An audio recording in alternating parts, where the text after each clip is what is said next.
Bem-vindos ao Horizonte Espírita, o podcast de quem pensa o espiritismo fora da caixa. Hoje estamos dando início a uma nova fase. Nosso querido fundador e eterno líder, Alan Pinto, e a nossa Kátia Pelle, companheira e literalmente a voz do programa por dezenas de episódios, foram seguir novos caminhos e deixaram o nosso elenco fixo. Eles nos legaram a responsabilidade de continuar o projeto original, de apresentar o espiritismo de forma crítica, interessante e acessível. A eles, então, o nosso muito obrigado pela oportunidade, a confiança e o carinho com que nos acolheram e ensinaram nestes 3 anos de Horizonte Espírita. Hoje, nós vamos falar de mediunidade. Dando sequência a uma série iniciada em 2020, Desafios da Mediunidade, vamos conversar com a nossa convidada, Larissa Blanco, sobre a sua experiência como médium espírita. Como é conviver com uma percepção mais aguçada da presença dos desencarnados? Qual o papel do estudo na vida do médium? Essas e outras questões vão ser o nosso tema de hoje.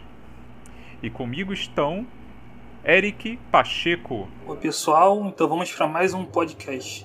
E queria agradecer também ao Alan, a Kátia, pelo tempo de participação, que foi muito bom esse tempo, né, desses 2 anos que eles estiveram aqui. Litsa Amorim. Oi pessoal, que alegria estar aqui. Queria dedicar esse episódio para a Kátia e o Alan, amigos inesquecíveis aqui do nosso programa. E queria agradecer a participação da Larissa, que, assim como eu, faz parte da Associação Brasileira de Pedagogia Espírita, e acredito que ela vai trazer aqui uma experiência muito rica para nós e para os nossos ouvintes. Bom, e eu, que sou o Rodrigo Farias. Então, Larissa, seja muitíssimo bem-vinda. E vamos bater um papinho um pouquinho sobre o ser médium.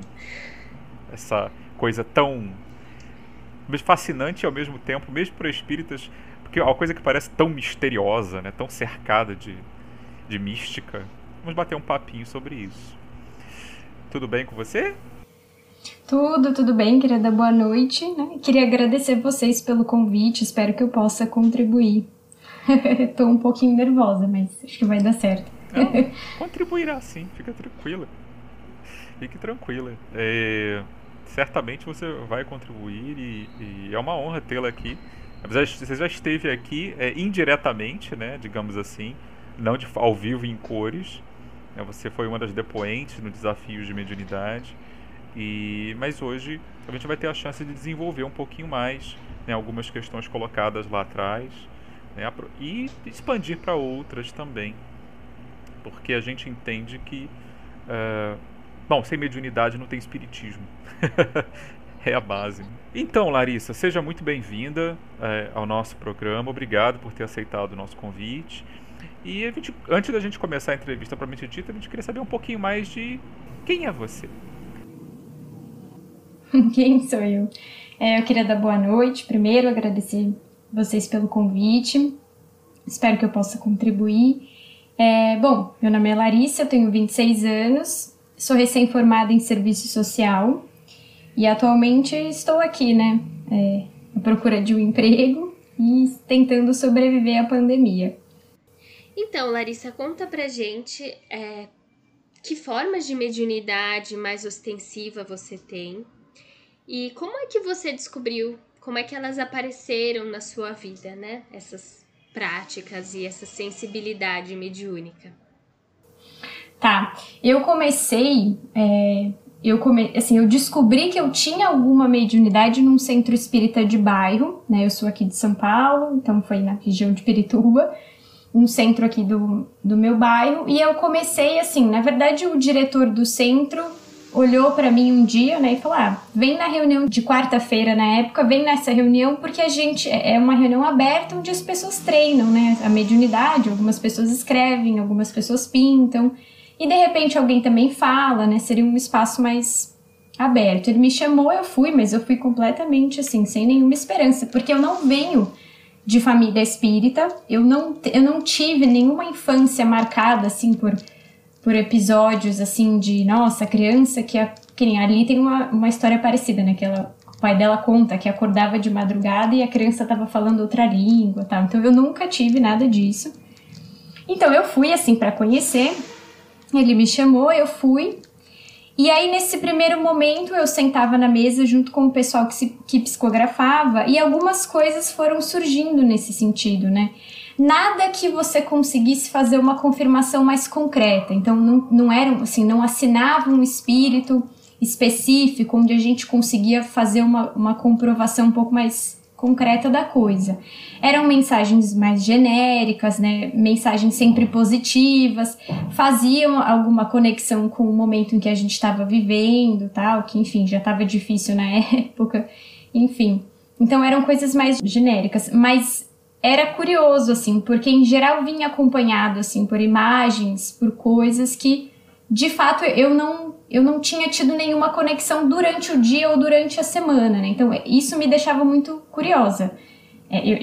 Eu ficava de olho, essa é uma das coisas que eu ficava muito preocupada. Depois eu chegava, perguntava, falei, gente, olha, eu tenho isso daqui para apresentar, mas não necessariamente, assim, eu não tenho como dizer se isso é meu, se isso é de alguma outra força externa, não sei, mas enfim, é isso. Então aí nesse momento eu comecei na psicografia. Num outro ponto, num determinado dia, eu não me lembro exatamente porque eu não sentei na mesa, né, da psicografia, eu fiquei mais na roda aberta, sentei numa das cadeiras onde em geral fica o pessoal que recebe mesmo o espírito, né, e tal. E sentei lá, totalmente também sem compromisso, sentei. E eu lembro que nesse dia, o diretor da casa, que era também o sujeito que coordenava ali a reunião, a gente fez a prece e ele começou fazendo uma contagem, né? Então ele falou, vou começar contando de 1 a 12. Tudo bem, né? Então me concentrei, a gente já tinha feito a prece, ele começou a contar, né? Quando ele chegou no 3, assim, eu lembro do 3, a minha cabeça foi pro lado, assim, e eu apaguei. Eu apaguei e fiquei ali, naquela coisa. Eu lembro do final da reunião, quando ele já tá na minha frente, ele tá fazendo como se fosse um estalo, assim, na frente da minha cabeça, falando, acorda, e aí eu acordo. E aí, nesse momento, ele falou, bom, hoje aconteceu uma coisa interessante, acho que eu vou pedir pra você vir de segunda-feira, que era a reunião de desobsessão. Então, e aí eu passei a ser uma médium já da psicofonia, né? Foi mais ou menos assim que a coisa começou. Foi assim, formação relâmpago? Tipo, você teve uma manifestação de psicofônica e você já foi direto pra mesa de desobsessão? É que a gente nem pode dizer que foi de fato uma manifestação psicofônica, porque eu tive esse apagão e assim, não dá pra dizer também que eu fiquei 100% apagada. Eu fiquei num estado assim, como se fosse um transe. Então, ao mesmo tempo, eu não conseguia mexer o meu corpo, eu ficava meio adormecida, mas eu tinha certa noção do que acontecia no ambiente externo. Então, não era completamente, assim, 100% apagada, mas era uma dificuldade muito grande de voltar para um estado, assim, de consciência, digamos assim, né? Então, esse foi o primeiro momento. Eu acho que ele já me chamou para ir para essa reunião de desobsessão em seguida, porque eu já tinha uma certa frequência nesse centro espírita. Então eu frequentava um grupo de estudo, não com tanta, né, não toda semana, tal, mas eu já tinha frequentado, eu ia muito às palestras de sexta-feira, tal. Eu não tinha começado a trabalhar com as meninas ainda na evangelização, com a Litsa e também com a Érica, enfim. Então, e aí ele chamou pra ir na segunda-feira e tal. E aí eu fui. Na semana seguinte eu fui. Tá, na próxima segunda-feira fui à reunião, né, a chamada reunião de desobsessão. E fui, aquele esquema que acho que é um esquema mais ou menos padrão, né, nos centros espíritas e tal. Aquela coisa da roda, a gente sentei e tal. E assim, e aí começou um pouco o enrosco, né? Porque eu tinha a gente fazia prece, aquela coisa toda, eu tinha algumas sensações, eu tinha algumas imagens que vinham na minha cabeça de forma muito gratuita, coisas que eu não conseguia encontrar, porque é um exercício que eu faço, até acho legal de fazer. Você tá na reunião mediúnica, vem uma imagem na sua cabeça, seja, sei lá, uma palavra, uma frase, uma sensação, um sentimento, uma imagem. A primeira coisa que eu faço é tentar buscar, né? Eu faço uma análise dos últimos 7 dias, pelo menos.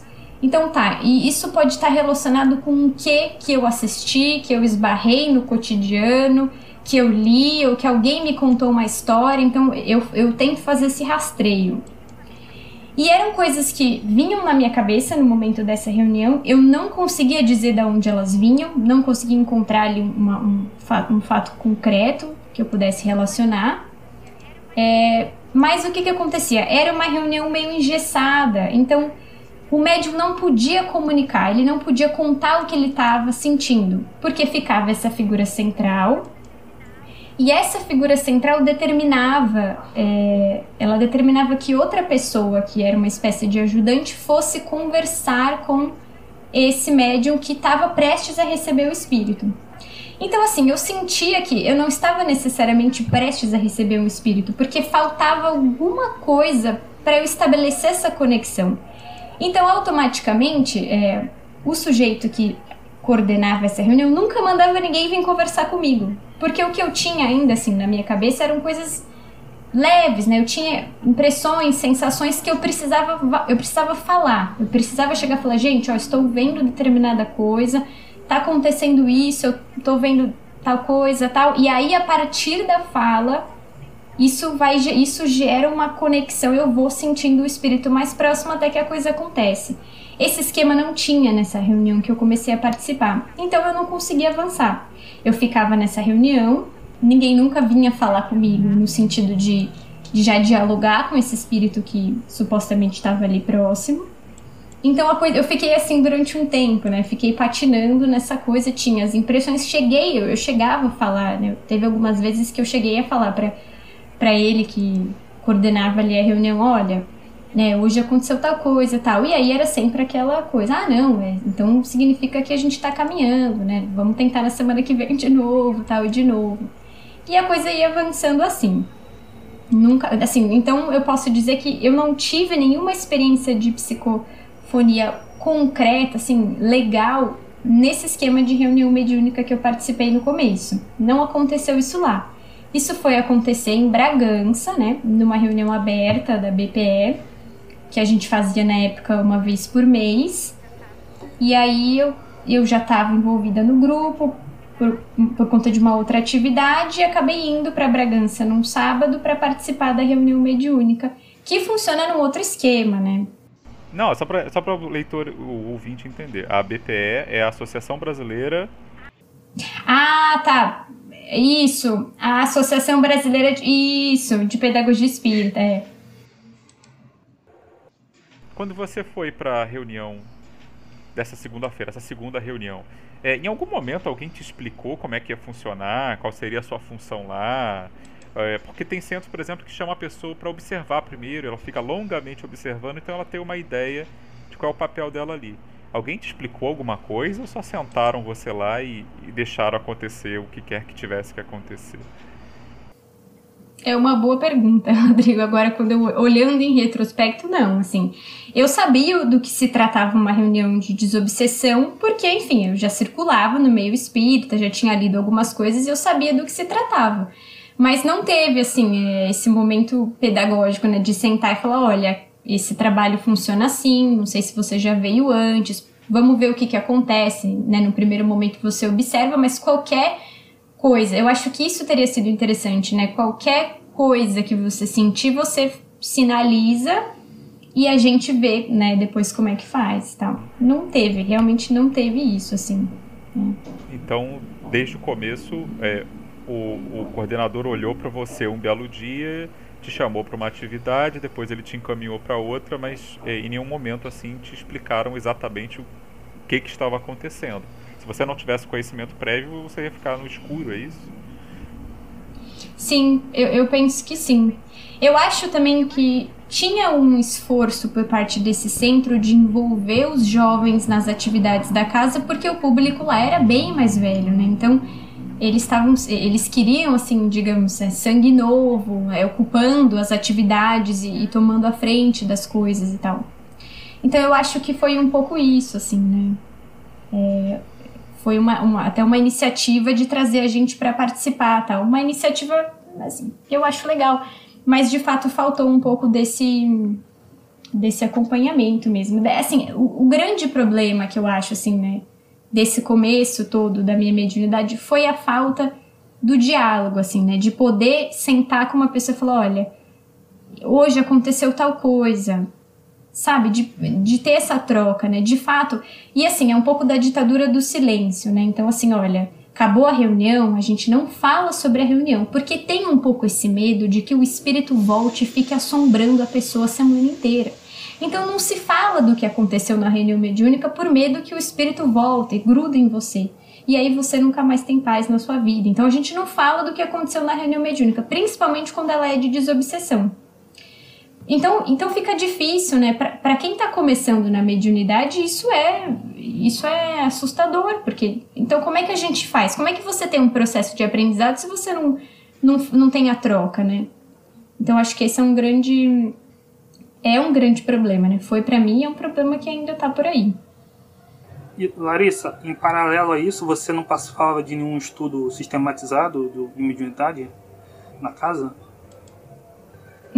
Eu participei algumas vezes do estudo do Livro dos Espíritos, pelo que eu me lembro. Acontecia semanalmente. Eu cheguei a frequentar algumas vezes, assim. E depois eu parei também. Porque, enfim, também não era o esquema mais convidativo do mundo. Não sei se eu posso falar isso, assim, se foge um pouco da pauta. Mas também é esse um problema, assim, né? Era um estudo que também um pouco burocrático, sabe? Então tinha uma preocupação muito maior em avançar, em completar o livro, assim, como você completa um módulo, sabe, de um curso, do que de fato fazer uma conversa. E eu fui começar a ter um pouco mais de gosto de participar de grupo de estudo quando a Ali assumiu. Aí eu não sei dizer exatamente se isso aconteceu paralelamente, eu não sei dizer exatamente isso em termos cronológicos, mas em um determinado momento a Ali volta a assumir, a Litsa, né, volta a assumir a evangelização dos jovens. E eu entrei no grupo, né, na época a gente tava fazendo amizade e tal, e ali no esquema que a gente montou ali, né, o centro, nesse ponto eu tenho que dizer, eles deram independência pra gente montar, até mesmo essa atividade com os jovens e depois, mais pra frente, a evangelização. E aí a gente montou um esquema legal de estudo e a gente foi estudar a biografia do Kardec. E aí eu peguei gosto mesmo, porque antes era um pouco difícil de engatar.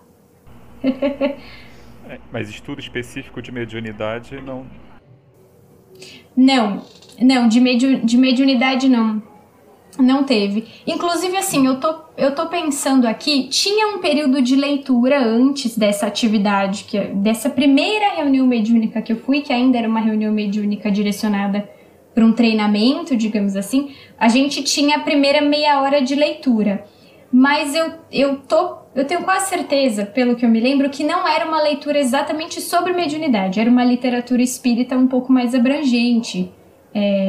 Que falava de um espiritismo de forma mais ampla, né? Então não era exatamente, por exemplo, o Livro dos Médiuns, digamos assim. Era uma coisa mais aberta. É curioso isso, né? Tipo, essa coisa que acontece em vários centros, né? De você é escolhida, não se sabe muito bem porquê, e às vezes vai parar numa atividade de uma maneira também não muito explicada. Eu acho isso muito curioso. É curioso, e eu fiquei pensando assim, na época é engraçado, né? Você se sente de certa forma, você fica pensativo, né? Você fala, nossa, será que o sujeito viu alguma coisa em mim? Assim, será que ele está vendo que eu tenho um potencial mediúnico? Isso gera uma situação estranha dentro do centro, porque então quer dizer que eu fui uma pessoa um pouco escolhida, e o sujeito que está frequentando o grupo de estudo do Livro dos Espíritos há anos não foi convidado ainda para conhecer a reunião de desobsessão. Nossa, e aí chegou ela, tá aqui, pinga num curso, pinga em outro, vem assistir a palestra na sexta-feira à noite e foi convidada porque a reunião de desobsessão, ela é o grande, né, é a cereja do bolo, eu diria. Então, você ser convidada para uma reunião como essa significa que você, então, já tem um certo, né, prestígio sobre os demais, assim, né? Então, isso é uma situação super chata e super, assim, enfim, problemática, né? Eu diria assim, arbitrária, sei lá. É curioso mesmo, porque normalmente no movimento existe um problema oposto, né? Que é, às vezes a pessoa tem que fazer curso de 10 anos, de 15 anos para conseguir entrar na reunião mediúnica, né? E você entrou bem rapidamente, né? Então é curioso que esse caso. E foi logo para desobsessão, que assim é normalmente considerada uma atividade, como você mesma disse, né? Que é cercada de preocupações com segurança, etc. Então assim é como se você pegasse um soldado que acabou de entrar ser conscrito, né, de se alistar, e você já pusesse ele na linha de frente, assim, toma esse fuzil aqui e manda ver, tipo, sem muito treino antes. Isso é realmente curioso. Não, eu só ia dizer que eu acho que nisso, assim, a gente tem que levar em consideração a particularidade dessa casa, né, que é uma casa pequena, em que as pessoas da direção dessa casa são mais velhas, e eu acho que tinha um interesse muito grande de trazer os jovens ali. Vamos ver se de repente a gente engaja os jovens aqui. Vamos começar já, sei lá, um tratamento de choque, digamos assim, né? Alguma coisa desse tipo. E quanto tempo você ficou lá? Ai... Esse é o problema. Eu não lembro mais exatamente quanto tempo durou tudo isso. Eu lembro que eu tava assim, acho que foi entre os meus 19 e 21 anos, eu diria. Porque daí com 21 anos eu fui fazer outra coisa da vida e de fato eu saí. Mas eu acho que durou tudo isso que eu tô dizendo deve ter durado entre período de 2 anos, eu diria. 2 anos. E aí depois você foi parar na BPE, não é isso? Isso. E aí, então eu fui nessa reunião da Associação Brasileira de Pedagogia Espírita, que estava acontecendo aos sábados lá em Bragança Paulista, né, aqui no estado de São Paulo. E a princípio eu cheguei na reunião, faz a prece, né, a gente fez a leitura, né, eu lembro que na época era o livro dos médiuns, né, o livro que a gente estava lendo, que adora, né, enfim... era o livro que a gente fazia a leitura e tal. E num determinado momento as pessoas começaram a receber espírito. Eu não me lembro se alguém psicografou alguma coisa naquele dia, mas em geral depois das outras vezes que eu fui, isso acontecia. Então eu achei isso muito interessante logo de cara, porque eu não sei se tem espaço para psicografia nessa reunião de desobsessão que acontecia lá no centro, né, do meu bairro. Era uma coisa separada, então a psicografia era colocada num outro momento. E aí já me chamou a atenção isso lá na BPE, né? As manifestações mediúnicas, elas acontecem ali. Não tem uma classificação. Aqui é uma reunião só de desobsessão. Aqui é uma reunião só para pessoas que estão tendo seu primeiro contato. Não, na BPE era uma coisa democrática e aberta, olha. Sentiu que vai psicografar, tem papel. Sentiu que vai pintar, na mesa tinha lápis de cor, tinha giz de cera, tinha ali a caneta para quem vai escrever. E ao mesmo tempo você tem todas as pessoas recebendo tanto espíritos que vinham para dar uma mensagem positiva e tudo mais, quanto espíritos que vinham porque tinham uma necessidade para ser atendida. Então não tinha essa divisão, né? Isso já me chamou atenção no primeiro momento. As coisas aconteciam ali ao mesmo tempo e tal. Então eu tava na reunião e a princípio no momento eu não tive nenhuma manifestação, tava acompanhando, tal, prestando atenção, aquela coisa. Quando a gente tava quase no encerramento, né, a pessoa, não lembro quem, tava quase fazendo a prece final, encerrando os trabalhos daquele dia, eu comecei a sentir uma angústia, fiquei angustiada, não sabia dizer por quê, porque 3 segundos atrás eu tava bem de estar ali, tava prestando atenção, tava atenta e de repente fui tomada por um sentimento de angústia. E aí eu falei, gente, não tô me sentindo bem. E aí eu não sei dizer, eu tenho a impressão de que foi a Dora que falou, o que você tá sentindo? Eu falei, eu não sei, mas tem alguém que não gosta desse trabalho que tá acontecendo aqui. E aí depois, né, acabou se desdobrando, era um dos chamados espíritos do contra, né? Pessoa que realmente vem para atacar, né, a dinâmica da reunião, enfim. E aí acabei recebendo um espírito nesse dia e aí foi uma experiência assim, que eu nunca mais me esqueço, né? Quando eu vi, eu tava falando. E tava sentindo muito ódio de todas as pessoas ali e de todo aquele trabalho, uma coisa assim inexplicável.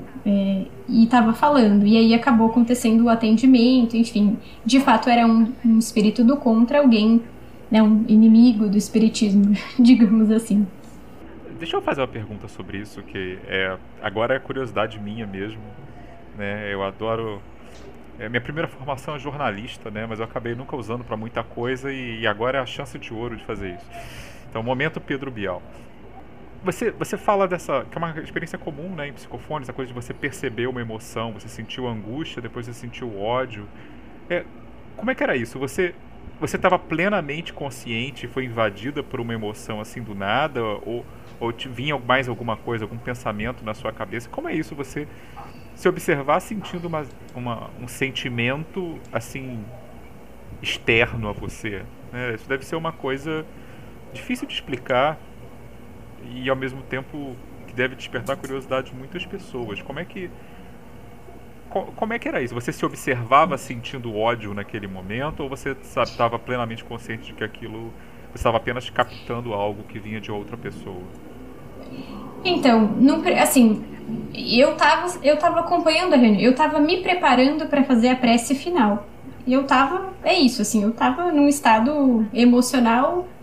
Eu tava feliz, porque eu gostei, assim, eu lembro, eu tava sentindo satisfação por estar ali, por estar conhecendo aquela experiência, gostei muito das pessoas, gostei, então eu tava com esse sentimento, assim, até de plenitude, né, então você tá numa calmaria, vou fazer aqui, vou entrar na prece final, e de repente, é como se alguém pegar, assim, alguém pega você pelo braço, é um pouco isso, assim, é como se chega uma onda, assim...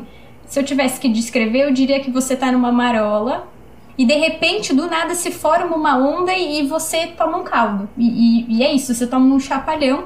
E aí eu lembro que eu tive uma crise de choro, porque eu sentia esse ódio, eu comecei a sentir esse incômodo, e aí me deu vontade de chorar, porque eu falei, e agora? Pensando numa explicação mais didática, né? Se eu tivesse que dizer, eu falaria isso. Que é como se você estivesse no mar, então você tá numa marola e de repente, do nada, se forma uma onda e você toma um caldo, assim. É como se você fosse invadida por uma onda de emoção que você não sabe explicar de onde vem, você não sabe explicar internamente, porque há 3 segundos atrás tava tudo ok. E aí o que eu comentei é que eu tive uma crise de choro, porque eu falei, e agora? Eu tô sentindo muito ódio, fiquei assustada, porque isso nunca tinha acontecido com tanta intensidade e com tanta... Assim, eu nunca tinha passado por isso nessas reuniões de desobsessão que eu tinha frequentado no outro centro. Nunca tinha sido tão nítido, acho que nunca tinha sido tão nítido essa diferenciação entre o que era meu e o que era externo. Eu acho que ali pra mim foi um dos pontos marcantes, assim, se eu posso dizer, da minha trajetória. Porque eu vi a divisão, né? Eu tava bem e de repente eu sou invadida por alguma coisa que não tinha como ser minha, né? Lídia, você tá muito quietinha, assim, em termos de perguntas. Você quer perguntar alguma coisa? Você tava lá, aliás? Nesse dia? Eu tava, e ela foi falando, eu fui lembrando. Poderia perguntar assim, e se mantém essa, como até hoje, essa é a marca da sua percepção de quando há um espírito? Você definiria como uma onda? Sim, às vezes a onda não vem com tanta facilidade. Eu acho que essa é a questão. Nesse dia, eu fui pega de surpresa e por algum motivo, assim, a minha antena estava muito bem, assim, ela estava muito bem posicionada. Então eu captei a coisa e a coisa veio com intensidade, ela veio pronta, digamos assim. Acho até que o plano espiritual nesse dia tinha um propósito pedagógico para mim ali naquele momento. Mas nem sempre, se fosse assim, sempre acho que tava bom, mas não é. É difícil, assim. É um trabalho de você afinar mesmo, sabe aquele... de novo, né, pensando numa forma mais didática de dizer, você tá mexendo na antena parabólica, você tem que cutucar os botões ali pra coisa você vai tendo que afinar, né? Então não é toda reunião mediúnica que, pelo menos no meu caso, que a percepção vem assim que a coisa vem, se define e fala, olha, legal, vamos lá, que tá aqui, vamos receber, porque é isso.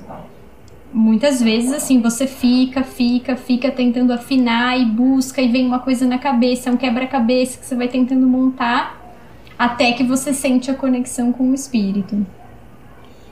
E você consegue distinguir a natureza do espírito, se é um bom espírito ou um mau espírito, apenas pela sensação? Então, nesse dia, assim, porque é isso, eu era muito oposto ao que eu tava, né, ao meu estado mental lá na hora, meu estado emocional lá na hora. Mas eu acho que esse é um dos desafios também, né, acho que é um desafio clássico, você saber o que é seu e o que não é. Porque tem uma outra coisa, às vezes o espírito que se aproxima, seja diretamente através de uma coisa que você escuta, ou através de uma imagem que você capta no ambiente, às vezes aquilo desperta em você algo e aí a coisa pode ficar um pouco mais misturada. Então você não sabe necessariamente se você está sentindo, vamos supor, ódio porque o sujeito está sentindo ódio ou porque a história dele, a figura dele, a dor dele despertou ódio em você. Então o ódio é seu ou é dele? Então isso também é um trabalho, né? É um esforço, um exercício. Isso é bem interessante. Já aconteceu comigo de aparecer espíritos que me causavam medo. E não é porque eles estavam com medo, é porque eles eram figuras meio do mal, digamos assim. E eles me causavam medo. Também é uma forma da gente reconhecer, né, o que esse espírito causa em mim. E a partir daí, você passou a participar das reuniões na BPE e eram sempre reuniões que tinham essa questão do atendimento desobsessivo, né? Ou elas tinham outra natureza também? Como é que passou a ser a sua função lá? Então, eu voltei, né? Como era uma reunião que acontecia uma vez por mês, eu voltei várias vezes depois. E eu não sei se dá pra gente pensar em função, assim, né? Pensando agora na dinâmica que a reunião lá acontecia. Como eu falei, era uma coisa muito livre, né? Então, eu passei a participar e às vezes acontecia de vir um espírito, eu recebia e a coisa fluía.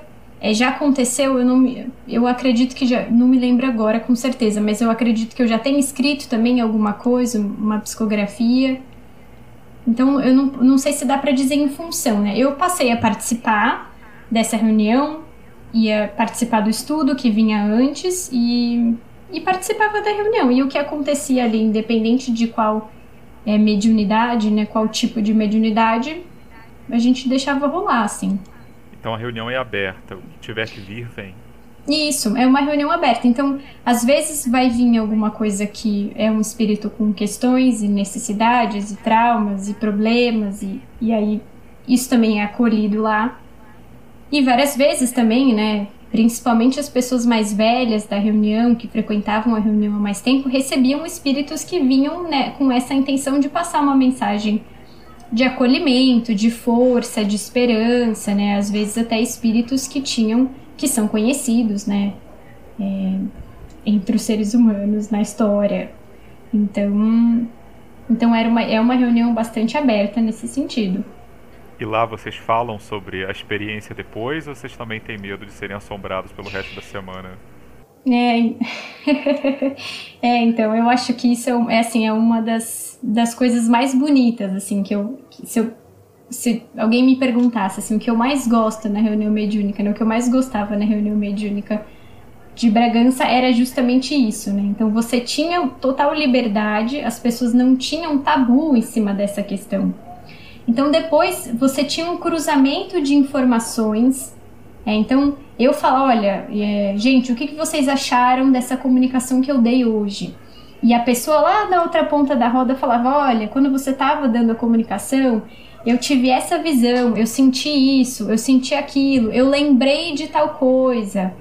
E também, depois, já aconteceu, por exemplo, de uma pessoa chegar e falar assim, olha, eu não sei, eu fiquei com um pouco de dúvida sobre essa comunicação que você deu, De repente eu acho que tinha mais coisas suas do que do espírito. E tudo bem, né? Eu acho que esse é o esquema, né? E depois a gente faz esse cruzamento e você tem um crivo externo que te diz e que te ajuda nesse sentido a melhorar, a desenvolver, a ficar mais atento. Olha, talvez eu tenha que olhar mais para essas questões ou para outras. Então isso é uma das coisas assim que eu acho que mais funcionaram comigo. E também e tem outra coisa que eu gostaria de falar, né? Esse espaço do diálogo, ele não é só ao final da reunião.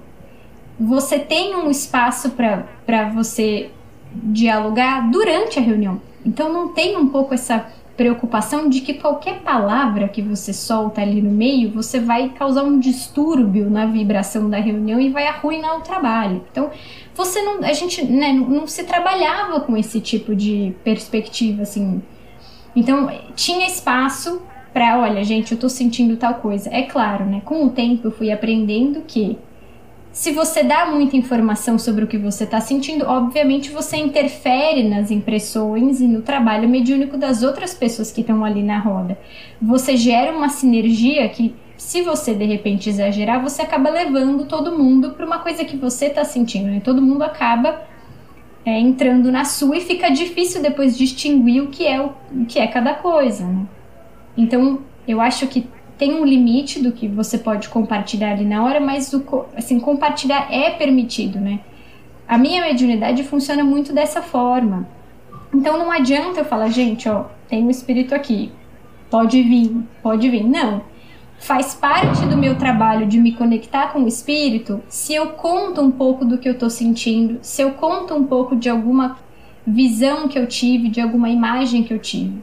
Isso é uma coisa que eu preciso para ter ali uma certa conexão mais conforme eu vou contando, eu vou sentindo que o espírito vai se aproximando, é mais ou menos assim.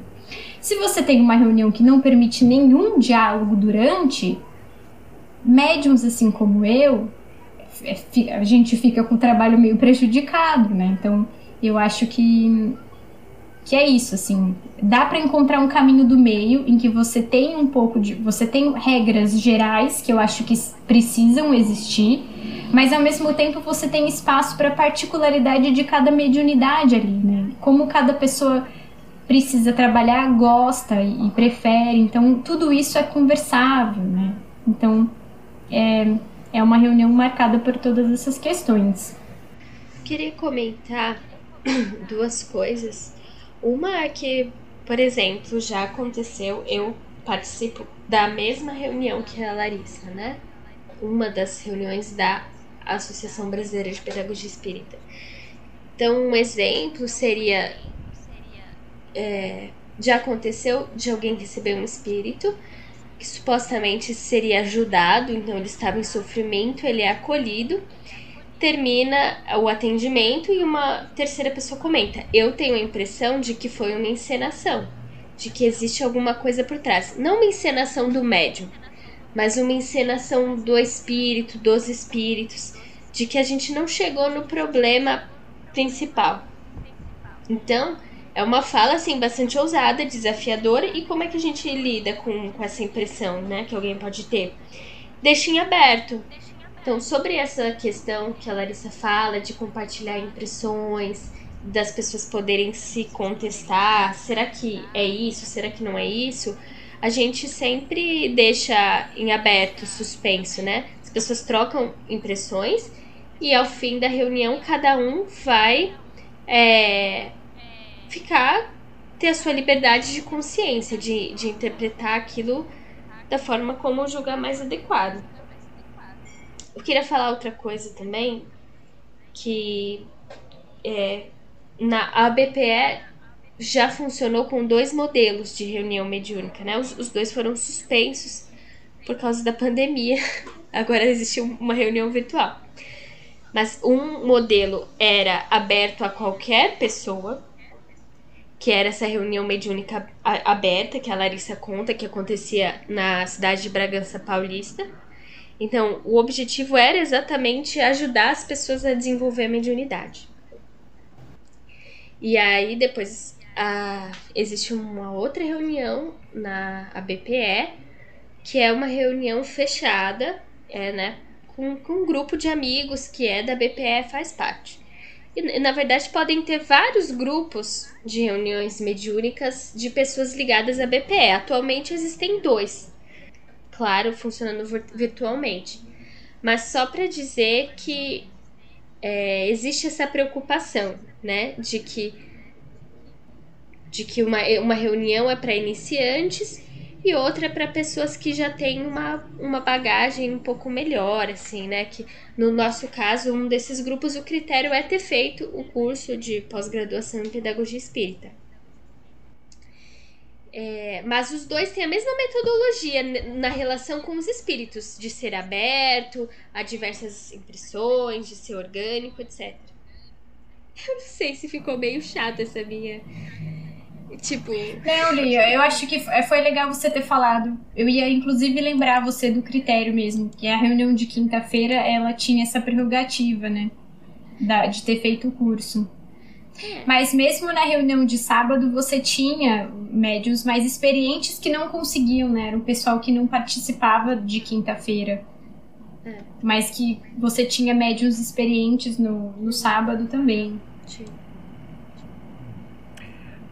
Uma questão, dando um passo atrás, né? Até agora a gente falou muito da experiência com a psicofonia, né? Essa coisa das sensações, da passividade, da manifestação de espíritos e da influência disso, que é uma coisa legal, porque raramente se fala, né? Essa coisa de a manifestação de um poder influenciar em alguma medida outros, né? Você me lembrou muito de coisas que se diziam no século XIX, sobre os pensamentos e expectativas da audiência sobre os médiums, né? Eu estava lendo recentemente, até por dica da Litsa, né? A Anne Broad, Radical Spirits, que falava sobre a relação entre direitos das mulheres e o moderno espiritualismo nos Estados Unidos, e falava-se muito dessa coisa da sensibilidade dos médiums, né?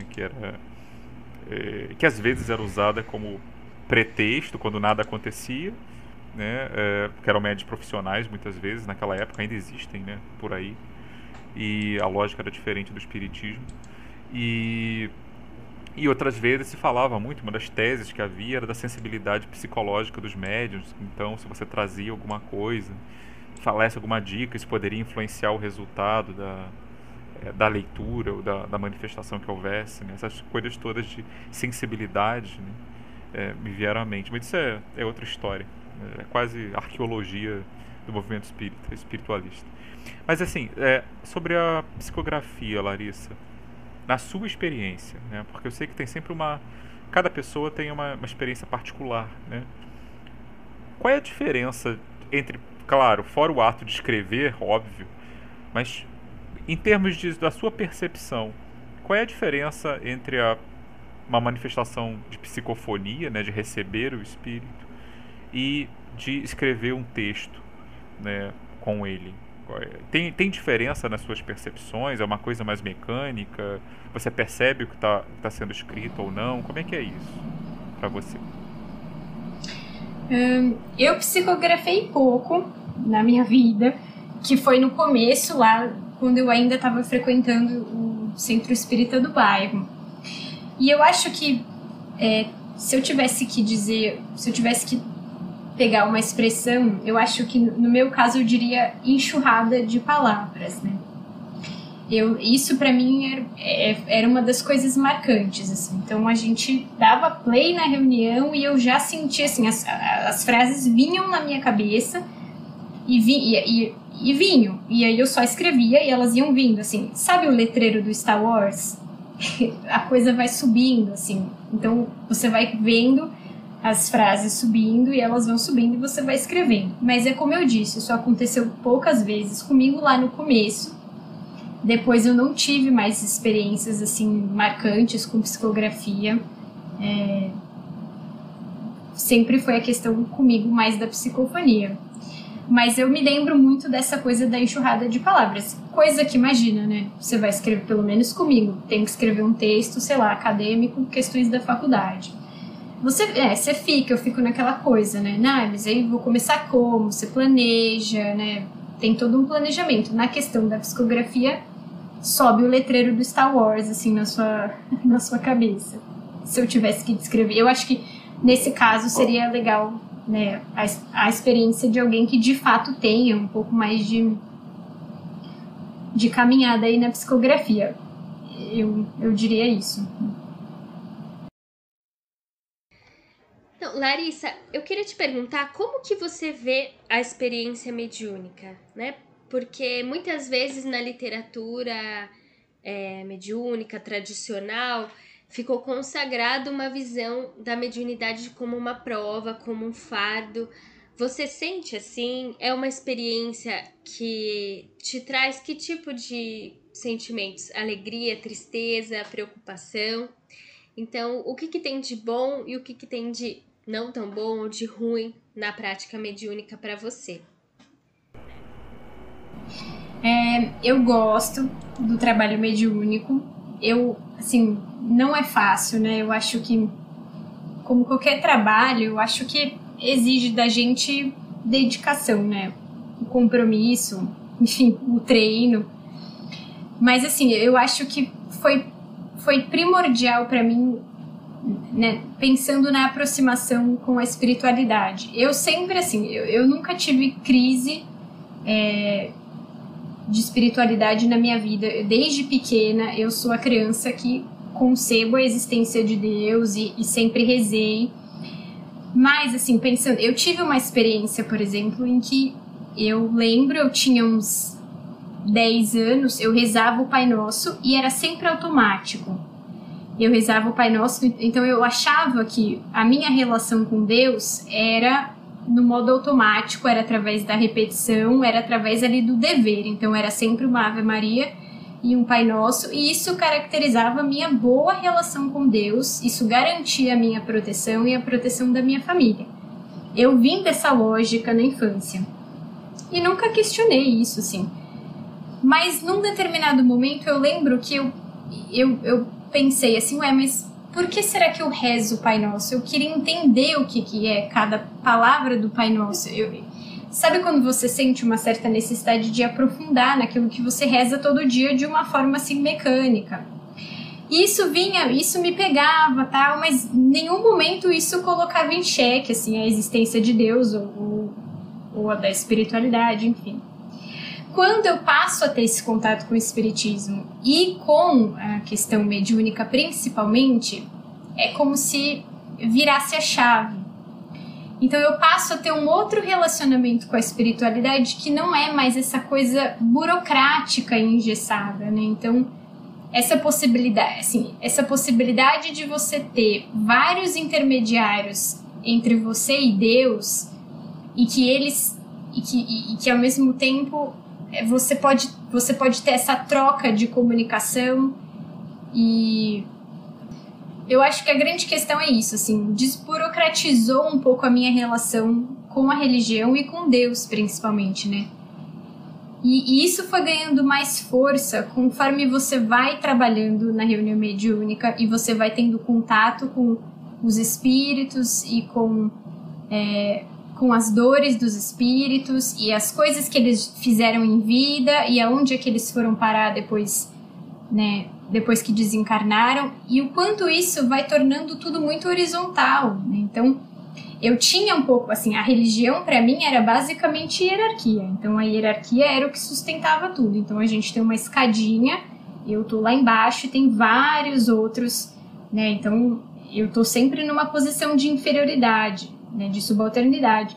Quando eu começo a trabalhar a questão da mediunidade e entro no espiritismo e me assumo como espírita, isso também se inverte, né? Eu me vejo em posição de igualdade com os espíritos, né?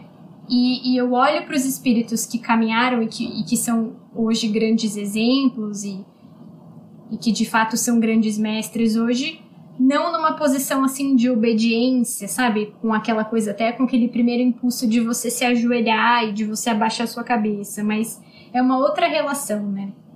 Então, é uma relação assim, é isso. Hoje, a espiritualidade, para mim, ela tem uma dimensão pedagógica. Então, é como se todos os espíritos que, de certa forma, são considerados mestres, vamos pensar no São Francisco de Assis da vida.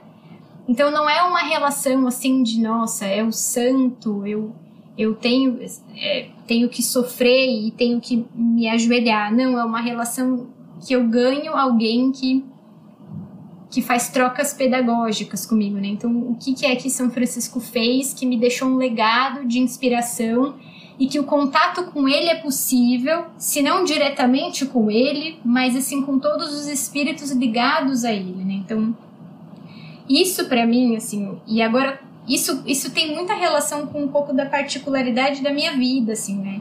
Depois foi se desdobrando através das reuniões mediúnicas, assim, eu tenho um passado católico, né, espiritual, e enfim. Então eu falo desse ponto, e às vezes pode parecer um pouco banal, mas pra mim é primordial, né, essa virada de chave. E não é que ela virou completamente, isso é um trabalho que eu faço cotidiano, de você não mais estabelecer relações dentro da religião que são de pastor-ovelha. A coisa muda de figura, ela é muito mais orgânica e muito mais horizontal em vários sentidos, né? Isso para quem vem de uma tradição católica, nessa vida, né? E também nas outras, isso a gente fui descobrindo ao longo das reuniões mediúnicas, nossa, isso é um bálsamo de liberdade, né? Enfim. Gente, não sei se, assim, fiquei com vontade de falar isso, mas vocês me falem se não tem nada a ver, tá?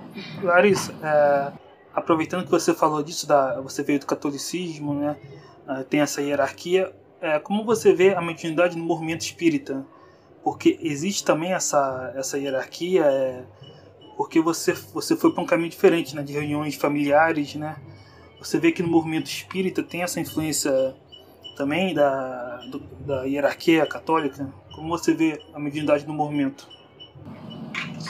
Então, eu acho que essa é a grande perda que a gente tem hoje, né? Porque toda essa dimensão mais livre, digamos assim, mais democrática e de um contato muito mais direto e sem mediação de alguém que supostamente tem um poder maior do que você, esse contato com a espiritualidade, né, mediado sempre por uma figura de poder, a gente reproduz, né, os centros espíritas, o espiritismo continua reproduzindo isso, que eu acho que a gente perde muito nesse sentido, porque o espiritismo é justamente essa outra perspectiva de se relacionar com a espiritualidade, né? Coisa que eu fui aprender a partir desse contato com a BPE e com outras figuras ligadas, né, à associação e tal. Então eu vim, né, essas experiências que eu conto para vocês, elas são extremamente hierárquicas, né? Então como é que um sujeito pode se colocar no centro de uma roda, de uma reunião de desobsessão, e ele dizer quando é que você vai receber ou não? Porque era o que ele estava fazendo. Se ele não manda ninguém conversar comigo, eu não recebo. Ponto. Né? E como é que ele diz, olha, o silêncio é uma prece. A gente não fala nada depois que a reunião acabar. A gente segue para casa e não se fala mais nisso. Nossa, isso é extremamente autoritário, né? Isso é extremamente hierárquico. Então, é isso. Qual é a sensação de receber uma manifestação de um guia espiritual? Para a gente não ficar só focando, você descreveu muito bem a sensação do que era o que a gente chamaria normalmente de um obsessor, né? Alguém que estava ali para atrapalhar a reunião. E quando é outra natureza de espírito? Como é para você? Tá, eu acho que eu vou falar de uma experiência que eu tive o ano passado, ainda durante a pandemia, que para mim foi uma experiência muito marcante, que acho que fica legal de usar como exemplo. Meu tio acabou falecendo, né? Isso vai fazer uns 2, 3 anos. Era um tio que morava aqui comigo. Enfim, a minha mãe, assim, de certa forma, tá vivendo esse luto de uma forma complicada. Era um irmão muito próximo e tal. Durante a pandemia, a minha mãe ainda tava com esse luto muito, né, aflorado e tal. A gente já tava fazendo reunião mediúnica de domingo, eu e umas amigas, né, que acabam sendo minhas vizinhas e tal. E a minha mãe acaba pedindo pra gente fazer uma reunião mediúnica, mesmo no meio, assim, já tava numa situação da pandemia, a gente tava naquele mês de novembro, em que a coisa já tava mais em baixa. A gente falou, bom, vamos tentar fazer então. A gente acabou chamando meu primo, que é filho desse meu tio, que é alguém que a minha mãe tem bastante proximidade, ele também estava com esse luto muito aflorado, tal. Então e a minha mãe falava assim, olha, eu sinto falta da nossa reunião mediúnica, eu sinto falta da convivência, da prece, né, forte que a gente fazia e tal. Enfim, a gente acabou, não, vamos fazer então, todo mundo de máscara, lugar aberto, sentamos na nossa roda e tal. E foi muito curioso porque, assim, naquele dia, naquele domingo que a gente tinha planejado fazer, a minha mãe acorda de manhã e lembra de uma prima dela. E fala assim, nossa, eu lembrei da fulana. Eu nem sei porque eu lembrei da fulana. A fulana faleceu né? Foi difícil o processo de desencarne dela, tal. Lembrei dela aqui, vamos colocar o nome da fulana hoje lá no livro de vibração e tal. E assim, né? Eu nunca vi a fulana na minha vida, porque é uma prima distante da minha mãe de uma cidade do interior. Eu nunca nem vi as filhas da mulher, nunca nem vi a mãe da mulher, que acaba sendo uma tia-avó minha. Enfim, eu não conheço essa ala da família. Bom, a gente chegou nessa reunião mediúnica e tal, e aí a gente faz também esse período inicial, é o estudo do livro. Depois a gente dá abertura para quem quiser escrever, para quem quiser dar comunicação, pintar, também é bastante livre. E eu comecei a sentir, e essa prima da minha mãe veio na minha cabeça naquele momento, e assim, vinha o nome dela, eu senti a presença de uma mulher de meia idade e tal, mas assim, não tinha muita ideia de quem era.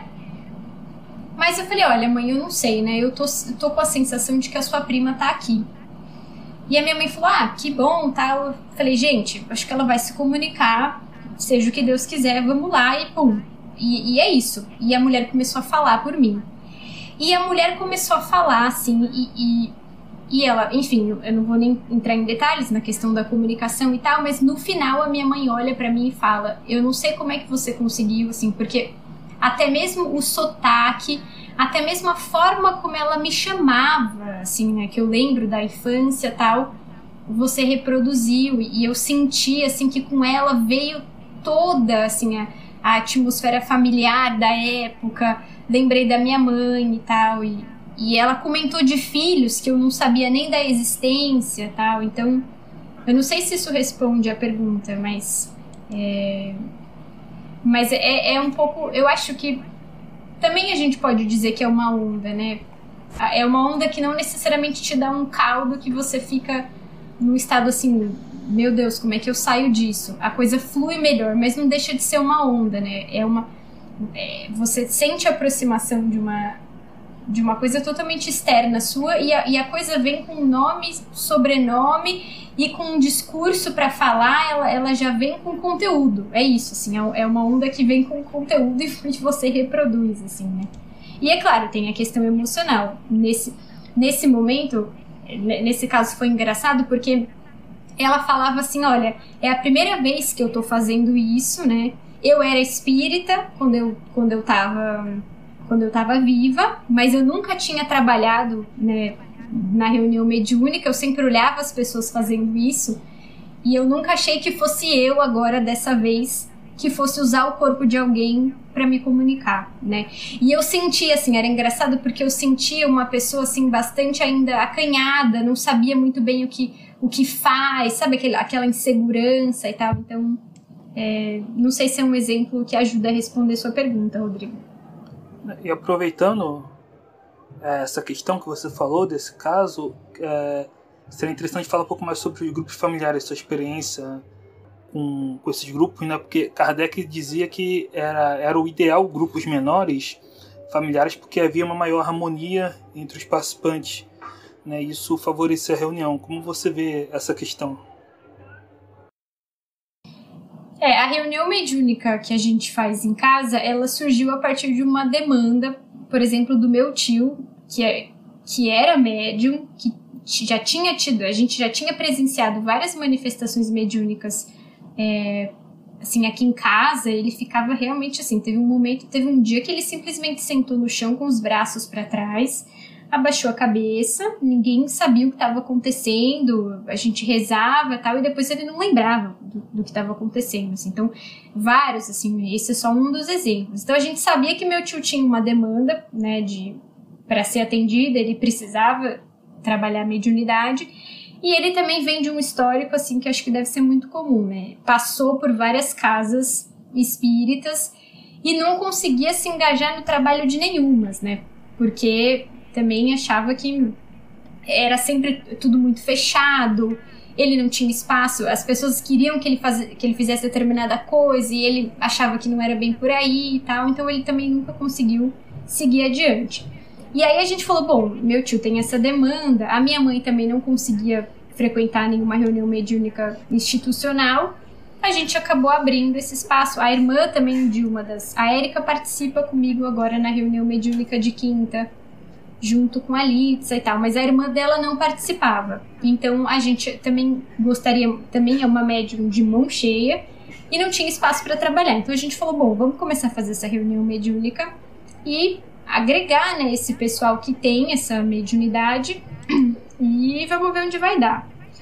E a gente começou fazendo, a gente faz sempre, né, a leitura na primeira meia hora, faz sempre a prece e tal. E depois a gente abria para ver como é que as coisas iam caminhar, né? Assim, a gente tinha... a gente até hoje tem muita insegurança em relação a essa reunião. Mas eu também acho que essa é uma das características que faz com que a reunião funcione, né? A gente tem uma postura de muita humildade perante o que acontece na reunião. Então a gente tem sempre uma preocupação assim de, olha, tudo bem, isso aconteceu, mas beleza, vamos tocar o barco. Às vezes a gente recebia, por exemplo, a gente sentia a presença de um espírito que era um pouco mais conhecido, digamos assim. Isso nunca saiu do nosso círculo, né? Porque a gente ainda não acha que tem condição, digamos assim, que tem uma caminhada longa o suficiente para afirmar determinada coisa. Então a gente trabalha. O meu tio desenvolveu muito bem a reunião nesse lugar. O meu tio, assim, ele ficava completamente inconsciente durante a reunião. Depois de um tempo ele começou a falar, então ele começou a dar comunicação para os espíritos. Então a gente viu várias coisas acontecerem, assim. A minha mãe também passou a compartilhar impressões que foram certeiras para a gente conseguir fazer um acolhimento de determinado espírito. Então, é isso, assim, eu costumo dizer que a gente tem insegurança em relação a essa reunião, a gente tem, né, toda uma preocupação, um medo, mas que eu também acho que é necessário, assim, né, é uma coisa que a gente faz, a gente quer deixar isso claro, digamos assim, para a espiritualidade, né, que a gente tá ali na maior humildade possível e numa perspectiva sempre pedagógica, né, de ver como é que a gente desenvolve e com bastante cuidado e sempre pautado por essa questão do estudo. E é isso, assim, pensando agora no que você falou, né, a gente tem muita intimidade, né, então todo mundo tem uma conexão muito legal. Então a gente tem um momento que a gente dá risada, tem um momento que alguém conta uma coisa engraçada, e tem liberdade para falar, olha, eu abri aqui nessa mensagem desse livro, mas eu não queria ler essa, eu vou abrir outra. Não, tudo bem, abre outra, vamos ler uma que você tá afim. Se não tiver afim, não tem problema. Então não tem uma rigidez, olha, a gente começou a ler esse livro, mas a gente tá sentindo, por exemplo, que a minha mãe tá com uma baita dificuldade de acompanhar, e meu tio também, enfim, porque entram questões de escolaridade e tal. Então vamos mudar o livro, vamos para uma coisa mais simples. Vai parar no meio? Vai parar no meio, paciência. A gente vai adaptando, vai vendo o que funciona, né? Porque tem essa liberdade, tem essa intimidade e tem esse esforço de horizontalizar as coisas, né? Então não existe uma figura central nessa reunião mediúnica. Acho que você tem, por exemplo, algumas pessoas que têm uma trajetória um pouco mais longa, digamos assim, na mediunidade, eu, a Érica, a Marina, do que a minha mãe, por exemplo, que começou agora, mas em nenhum momento isso é colocado como uma questão assim, não. Então você não fala porque você entrou ontem, então você não expõe o que você pensa, o que você está sentindo, muito pelo contrário, né?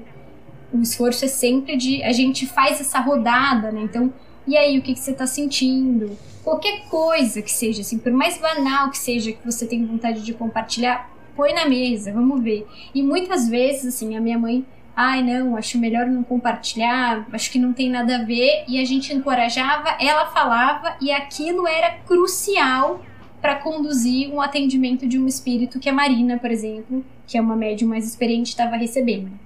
Então eu acho que é isso. Não, eu queria fazer um breve comentário. Falar assim, eu acho que isso que a Larissa tá colocando traz à tona algo que a gente procura difundir aqui no podcast, né? Que a gente tem uma postura de encorajamento, de acolhimento, de democratização da mediunidade. Porque o potencial mediúnico todos nós temos, né? O que vai variar é a facilidade que uma pessoa tem, o tempo de prática e se ela é acolhida no seu desenvolvimento, né? Então, acho que esse relato, ele é bastante rico nesse sentido. E mostra, né, mais uma vez, acaba sendo um exemplo de todas as possibilidades e toda a segurança envolvida numa prática mediúnica familiar. Eu acho que eu vou propor a Larissa uma última pergunta, assim, mais concisa, assim, tipo, Larissa, o que você teria a dizer para alguém que estivesse se iniciando na mediunidade hoje, assim, de forma objetiva? O que você daria algum conselho, alguma recomendação a essa pessoa? Caramba, essa pergunta é difícil. Eu acho assim que eu procuraria uma forma de desenvolver a mediunidade. E aí eu acho que pode ser institucionalmente, pode ser numa iniciativa que você mesmo... eu vou organizar uma reunião mediúnica na minha casa, vou ter o compromisso, a responsabilidade e tal. O conselho que eu dou é que eu acho que precisa ser num grupo de pessoas em que você sinta segurança, em que você sinta abertura para dialogar, em que a coisa não seja, em que o silêncio não seja uma prece. Eu acho que, assim, a gente precisa muito desmistificar isso. Eu acho que a reunião mediúnica precisa ser um lugar em que eventualmente todo mundo que está participando vai chegar cansado de um dia de trabalho ou com problemas da vida particular e vai ter aqueles 15 minutos de confraternização, de escuta, de eu acho, vou ter que desabafar, tá acontecendo tal coisa, e as pessoas opinam sobre o problema que a pessoa está enfrentando no trabalho, por exemplo, em que vai se comemorar, assim, a gente, agora na reunião mediúnica que a gente participa, a gente comemora os aniversários, né? Então é isso, assim, eu daria esse conselho, independente se é no formato institucional, independente se é você que vai tomar a iniciativa de fazer essa criação de uma reunião mediúnica, que vai fundar uma reunião mediúnica, eu acho que a lógica sempre tem que ser essa, né? A lógica fraterna e da abertura, das relações horizontais. Não é fácil, eu acho que todo momento a gente é puxado para hierarquizar as coisas e para determinar regras e para não se falar mais dessas regras depois, quando claramente elas não estão mais funcionando. Então eu procuraria, assim, esse esquema. E aí, como eu falei, né, independente, eu acho que institucionalmente é difícil achar esse tipo de situação que eu tô falando, mas eu também não sei se é impossível.